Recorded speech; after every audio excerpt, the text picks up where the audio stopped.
Hi friends, chicken ಬೇಯಿಸ್ಕೊಬೇಕು, ಆಲೂಗಡ್ಡೆ ಬೇಯಿಸ್ಕೊಬೇಕು. Variety item ತೋರಿಸ್ಕೊಡ್ತೀನಿ, ಮಾಡೋಣ. ಆಲೂಗಡ್ಡೆ ಆಗಲೇ ಬೇಯಕ್ಕೆ ಇಕ್ಕೊಂಡಿದ್ನಲ್ಲ, ಮತ್ತು ಚಿಕನ್ ಆಗಲೇ ಬೇಯಕ್ಕೆ ಇಕ್ಕೊಂಡಿದ್ನಲ್ಲ. ಆಲೂಗಡ್ಡೆ ಬೆಂದಿದೆ, ಚಿಕನ್ ಬೆಂದಿದೆ.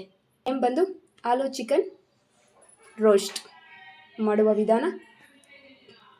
ಆಲೂಗಡ್ಡೆನ ನೀಟಾಗಿ ಮಿಕ್ಸ್ ಮಾಡ್ಕೊಬೇಕು.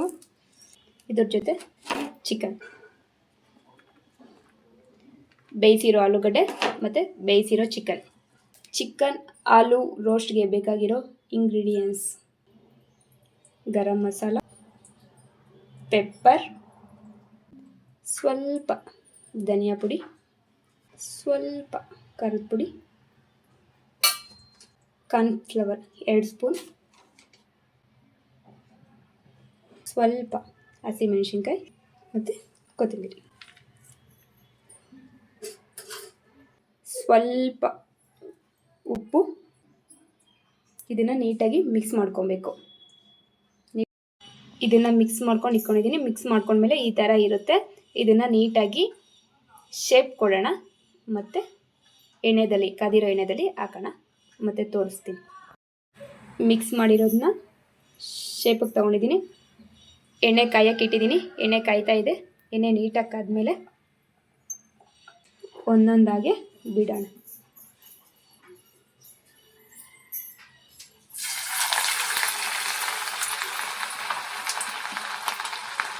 ಸೇಮ್ ಬೋಂಡ ಬಂದಂಗೆ ಬರ್ತಾ ಇದೆ ಫ್ರೆಂಡ್ಸ್, ಚೆನ್ನಾಗಿರುತ್ತೆ. ನಾನು ಒಂದು ಸತಿ ಮಾಡ್ಕೊಂಡಿದ್ದೀನಿ ಅಷ್ಟೇ. ಈ ಸತಿ ನಿಮಗೂ ನೋಡ್ತಿದ್ದೀನಿ. ಚೆನ್ನಾಗಿರುತ್ತೆ, ಟೇಸ್ಟು ಚೆನ್ನಾಗಿರುತ್ತೆ. ಮನೆಯಲ್ಲಿ ಮಾಡಿಕೊಂಡು ತಿನ್ನಿ, ತೋರಿಸ್ತೀನಿ. ಇನ್ನೂ ಇದ್ದಾವೆ. ನೀಟಾಗಿ ರೋಸ್ಟ್ ಆಗಬೇಕು. ನೀಟಾಗಿ ಬೆಂದಿದೆ. ಬೇಕಾದ್ರೆ ನೋಡಿ, ಆ ಸೈಡ್ ಹೆಂಗಿದೆಯೋ ಈ ಸೈಡು ಹಂಗೆ ಇದೆ. ಇಷ್ಟು ಮಾತ್ರ ಬೆಂದರೆ ಸಾಕು. ತುಂಬ ಚೆನ್ನಾಗಿರುತ್ತೆ. ಮಾಡ್ಕೊಳ್ಳಿ, ತಿನ್ನಿ.